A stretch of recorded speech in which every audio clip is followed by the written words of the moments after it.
स्वागत है आपका उत्तर प्रदेश बुलेटिन में। आपके साथ मैं हूं श्वेता तिवारी। रुक करेंगे बुलेटिन में बलिया का, जहां बड़ी मस्जिद में 45 हज यात्रियों का टीकाकरण किया गया है। साथ ही बात होगी गोंडा की, जहां संदिग्ध परिस्थितियों में गायब हुए 5 बच्चों को पुलिस ने 24 घंटे के भीतर सकुशल बरामद कर लिया है। ऐसे ही तमाम खबरों पर विस्तार से चर्चा करेंगे बुलेटिन में। औरैया में अजीतमल कोतवाली पुलिस सर्विलांस एसओजी की संयुक्त टीम को बड़ी सफलता मिली है।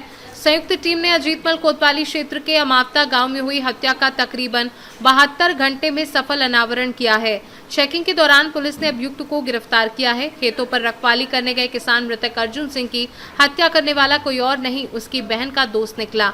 अपर पुलिस अधीक्षक औरैया आलोक मिश्रा ने बताया कि अभियुक्त मृतक की बहन से बातचीत करता था। बातचीत करने की जानकारी होने पर मृतक ने विरोध किया था और अपनी बहन को डांटा था और फोन छीन लिया था।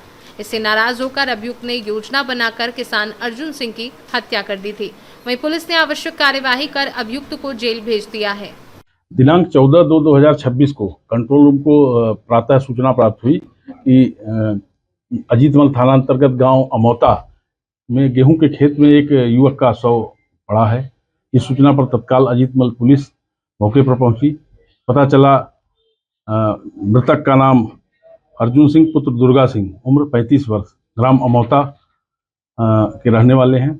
तत्काल सभी अधिकारियों द्वारा मौके का घटनास्थल निरीक्षण किया गया और मृतक के भाई की तहरीर के आधार पर हत्या का अभियोग अज्ञात के विरुद्ध पंजीकृत किया गया। घटना के सफल अनावरण के लिए कई टीमें बनाई गई, जिसमें स्वाट टीम, सर्विलांस टीम व अजीतमल थाने की टीम अलग अलग कार्य कर रही थी। आज दिनांक 17/2/2026 को घटना का सफल अनावरण करते हुए अभियुक्त भानु उर्फ दुर्पत सिंह पुत्र उमेश सिंह को गिरफ्तार किया गया है। जैसा कि पूछताछ में अभियुक्त द्वारा बताया गया कि मृतक अर्जुन की बहन से अभियुक्त की मित्रता थी और दोनों में आपस में बातचीत होती थी, जिसकी जानकारी अभियुक्त के विषय में मृतक अर्जुन को हो गई, जिससे अर्जुन ने अपनी बहन को इस बात को लेकर समझाया, डांटा और उसका मोबाइल भी रख लिया। इस बात से अभियुक्त भानु नाराज था और उसने अर्जुन को मारने की योजना बनाई। उसे पता था कि अर्जुन खेत की रखवाली के लिए रात में खेत पर ही सोता है। वह जो है दिनांक 13-14 की रात में खेत पर गया। इसकी आहट से जब अर्जुन जग गया तो उसने मिर्च पाउडर उसकी आंख में डालते हुए एक ईंट से उसके सर पर वार किया, जिससे वो गिर गया। उसके बाद उसको दबोचकर टार्च से उसके सिर और चेहरे पर कई वार किए, जिससे उसकी मृत्यु हो गई। उसके बाद अभियुक्त वहां से फरार हो गया। पुलिस द्वारा अभियुक्त की गिरफ्तारी कर ली गई है और घटना में प्रयुक्त आला कत्ल, एक अदद टार्च, एक अदद ईंट और 2 मोबाइल फोन उसके कब्जे से बरामद किया गया है। अभियुक्त को माननीय न्यायालय के समक्ष। औरैया से सीनू संवाददाता राजेश मिश्रा की रिपोर्ट।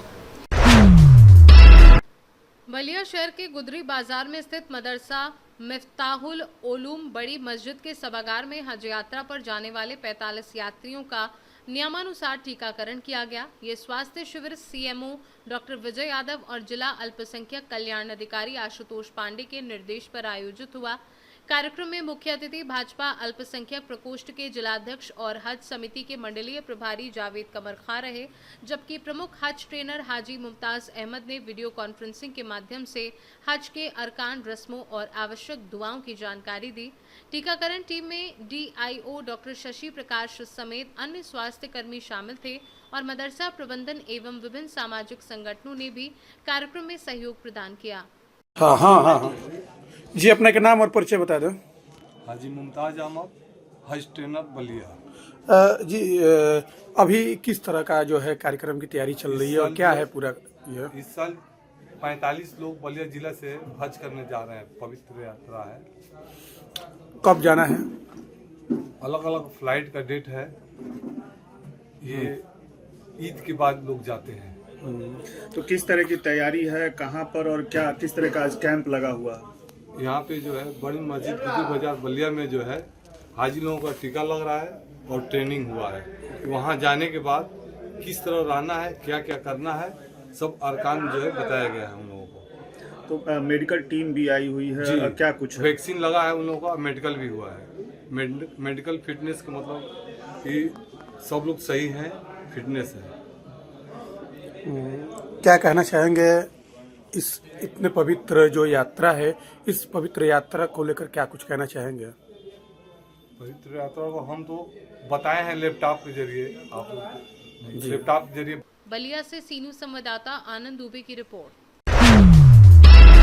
फतेहपुर के इजूरा खुर्द में पत्रकार दिव्यांश प्रताप सिंह की अध्यक्षता में आयोजित मेले का सफल समापन हुआ, जिसमें साइबर जर्नलिस्ट एसोसिएशन के प्रदेश अध्यक्ष शहनशाह आब्दी ने वरिष्ठ पत्रकारों को शॉल और डायरी भेंट कर सम्मानित किया। वहीं एडवोकेट जावेद खान और राष्ट्रीय महासचिव शिबू खान को स्मृति चिन्ह व शील्ड देकर सम्मानित किया गया।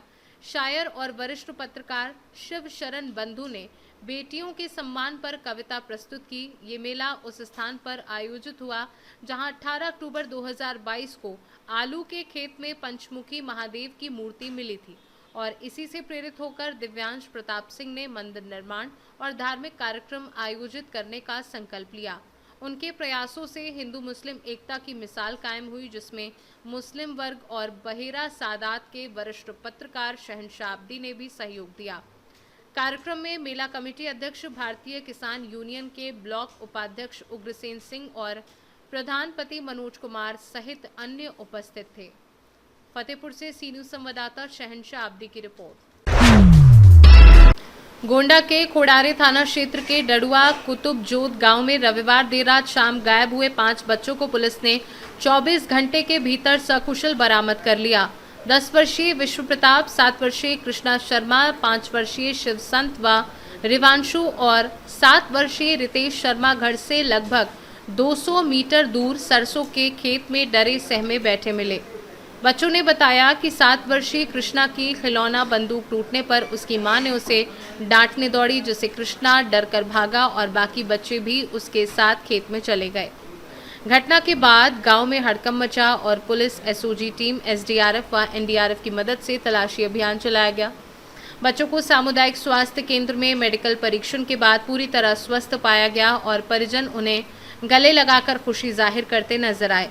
पुलिस ने बताया कि ये पारिवारिक डांट के डर से भागने का मामला था और अभिभावकों से बच्चों पर नजर रखने और संवाद बनाए रखने की अपील की है। पुलिस ने सकुशल बरामद कर लिया। क्या मामला था सर? कई लोग तरह तरह की आशंका व्यक्त कर रहे थे। देखिए, थाना खोड़ारे पुलिस को कल दिनांक 16 फरवरी की रात को सूचना प्राप्त हुई थी कि थाना क्षेत्र अंतर्गत एक गांव है ढडुआ कुतुब जोत, वहां पर एक ही गांव के 4 बच्चे जिनकी उम्र 10 वर्ष, 7 वर्ष, 6 वर्ष इस प्रकार से थी, वो गांव के ही बाहर खेल रहे थे। उसके बाद से वो घर नहीं लौटे। ये सूचना जैसे ही पुलिस को प्राप्त हुई, पुलिस द्वारा तत्काल इसमें सुसंगत धाराओं में अभियोग पंजीकृत किया गया और उच्च अधिकारियों द्वारा भी घटनास्थल का निरीक्षण किया गया। परिजनों के साथ पुलिस की कई टीमों द्वारा रात भर तलाश करवाया गया और कुछ लोगों के द्वारा शंका जाहिर की गई कि मंदिर के पास ही एक तालाब है, वहां बच्चे खेल रहे थे जहां पानी भरा था। तो देर रात को ही एसडीआरएफ की टीम मौके पर बुलवाई गई। उनके द्वारा पंप सेट के माध्यम से पूरे तालाब को लगभग खाली कराया गया और उसके बाद उतरकर उस टीमों द्वारा रात भर उसमें तलाशी की गई। बट मैं कहूंगा कि भाग्य ही रहा कि बच्चे उसमें नहीं बरामद हुए और उसके बाद जैसे ही उजाला दिन का हुआ, हमारी विभिन्न टीमें दोबारा इस पूरे तलाशी अभियान में लग गई। मेरे द्वारा भी यही मौके पर अभी मैं सीएससी गौरा पे मौजूद हूँ और सभी के प्रयासों से बच्चे जो है सकुशल सरसों के खेत में ही सोते हुए पाए गए और पुलिस की टीमों के द्वारा उनको बरामद करके यहाँ पे सीएचसी गौरा पे उनके मेडिकल चेकअप के लिए लाया गया है, जहाँ बच्चे पूर्ण रूप से स्वस्थ हैं। और अभी जो बच्चों से प्राथमिक जानकारी ली गई, इसमें एक बड़ा बच्चा है जिसकी उम्र गोंडा से सीनू संवाददाता मुजीब आलम की रिपोर्ट। कासगंज में जिलाधिकारी प्रणय सिंह ने बोर्ड परीक्षा को लेकर प्रेस कॉन्फ्रेंस की, जिसमें 18 फरवरी से प्रारंभ होने वाली यूपी बोर्ड परीक्षाओं की तैयारियों की जानकारी दी। उन्होंने कहा कि परीक्षा पूरी तरह नकल विहीन कराई जाएगी और किसी भी परीक्षा केंद्र पर नकल करते हुए पाए गए छात्र और संबंधित केंद्र के खिलाफ सख्त कार्यवाही की जाएगी। इसके लिए सच दल और अन्य अधिकारियों की तैनाती की गई है। साथ ही परीक्षा केंद्रों पर सीसीटीवी के माध्यम से निगरानी भी सुनिश्चित की जाएगी। जनपद में 64 केंद्र बनाए गए हैं। जनपद में 64 केंद्र बनाए गए हैं। लगभग हाई स्कूल इंटरमीडिएट को मिलाकर लगभग 40,000 छात्र परीक्षाएं के लिए पंजीकृत हुए हैं। 3 अति संवेदनशील, 7 संवेदनशील हमारे केंद्र बनाए गए हैं। सभी केंद्रों पर स्टैटिक मजिस्ट्रेट की तैनाती हो गई है, सेक्टर मजिस्ट्रेट बना दिए गए हैं और रात्रिकालीन पर्यवेक्षक की भी नियुक्ति कर दी गई है। साथ ही साथ ये कल 16 तारीख को सारे प्रश्न पत्र सब केंद्रों पर पहुंच गए हैं। मुख्य संकलन जब परीक्षा खत्म हो जाएगी उसका मुख्य संकलन केंद्र जो होगा वो BAV इंटर कॉलेज होगा और BAV इंटर कॉलेज के बाद वहाँ उत्तर पुस्तिकाएं सुरक्षित रखी जाएंगी। पटियाली में एक उप संकलन केंद्र बनाया गया है कि वहाँ से आने में समय लग जाए तो इसलिए उप संकलन सब सेंटर बनाया गया है। पुलिस की व्यवस्था चुस्त दुरुस्त है, हर जगह हमारी 112 और PRV वगैरह गतिमान भी रहेंगी। मेरा आप सबके माध्यम से आग्रह है, यदि कोई सूचना आपको एडवर्स सूचना कहीं मिलती है, किसी तरह की कुछ बदमाशी की जा रही है वो ऐसा कुछ है, तत्काल सेंट्रलाइज कंट्रोल रूम अथवा मेरे नंबर पे या किसी भी अधिकारी ADM SDM किसी को भी आप सूचना देंगे, तत्काल इस पर कार्रवाई होगी। तो ऐसी कोई सूचना अगर आपके माध्यम से आती है तो हम उस पर भी। कासगंज से सीनू संवाददाता मानपाल यादव की रिपोर्ट। मऊ जिले के रानीपुर ब्लॉक के ग्राम सभा चित्र बिशाव में ग्राम प्रधान खुशबुसैन के आवास पर राष्ट्रीय क्षय उन्मूलन कार्यक्रम के तहत स्वास्थ्य कैंप का आयोजन किया गया। इस दौरान गांव के लगभग 60 मरीजों का इलाज और टीबी तपेदिक की जांच के लिए एक्सरे किया गया। लोगों को टीबी बीमारी के प्रति जागरूक भी किया गया। कैंप में doctor Ashok Bharti, STS Prabhakar Rao, HS Mangalsen, CHO Atar, Susmita, ASHA और आशा संगनी सहित स्वास्थ्य टीम मौजूद रही। मऊ से सीनू संवाददाता शशिकांत की रिपोर्ट। खबर रायबरेली से है, जहां बीती रात चोरों ने 4 घरों पर हाथ साफ किया। लाखों के आभूषण व नकदी पार। 2 घरों से 7 लाख के आभूषण व 1200 की नकदी गायब है, तो वहीं 2 घरों के केवल टूटे ताले। ग्रामीणों में दहशत का माहौल है, वहीं पुलिस जांच में जुटी है। मामला बछरावा के तिलेंडा का बताया जा रहा है। कहाँ रहते हैं? अच्छा, क्या क्या चोरी हुई क्या आपके यहाँ? हाँ सर, चोरी हुई। कितना नुकसान हुआ आपका? अरे 5-6 लाख का नुकसान हुआ। आप लोग कहाँ थे? आप लोग कहाँ थे? हम लोग घर ही पर थे, सो रहे थे। अच्छा। तो इसमें जेवर जो 3 लोगों की थी? 3 लोगों की थी। अच्छा, कुछ नकदी भी था? पैसा नकदी जरा, हाँ वही 1000 रुपया नकदी था और जेवर थे। कितने बजे की कहानी है, पूरी घटना है? सर हम लोग तो करीब वही 1 बजे तक जाग रहे थे। सुबह जब उठी कितने बजे आपने देखा? उठे तो हम देखे वही करीब 5:30 बजा रहा, तो उठे तब देखे। पुलिस आई थी? पुलिस, हाँ। रायबरेली से सीनू संवाददाता देवराज की रिपोर्ट। फिलहाल के लिए इस बुलेटिन में इतना ही। देश और दुनिया की तमाम बड़ी खबरों के लिए आप देखते रहिए सी न्यूज़ भारत।